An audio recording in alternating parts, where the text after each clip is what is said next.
So, అమ్మని కోర్టుల చుట్టూ తిప్పుతున్నాడు ఈ వ్యక్తి.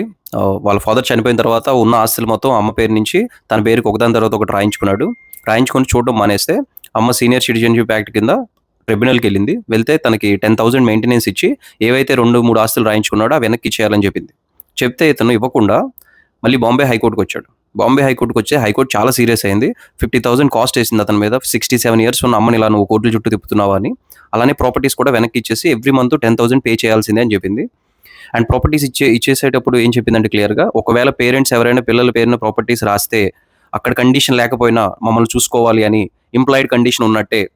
అంటే కండిషన్ అనేది డాక్యుమెంట్‌లో రాయకపోయినా గానీ మీకు ప్రాపర్టీ ఇస్తున్నారంటే మీరు వాళ్ళ వెల్‌ఫేర్ చూసుకుంటారని. మీరు వెల్‌ఫేర్ చూసుకోకపోతే ఆ ప్రాపర్టీస్ వెనక్కి తీసుకునే రైట్ వాళ్ళకుంటదని చెప్పి క్లియర్‌గా మెన్షన్ చేసింది. ఇంకా దారుణం ఏంటంటే అందులో ఒక ప్రాపర్టీని వాళ్ళ వైఫ్ పేరున రాసాడంట. బట్ ఎనీవే అది తర్వాత డిసైడ్ చేసుకోమంది. ముందైతే ప్రాపర్టీస్ వెనక్కి ఇచ్చేయమంది. సో, ఇలాంటి పిల్లలు కూడా ఉన్నారు మన మధ్య.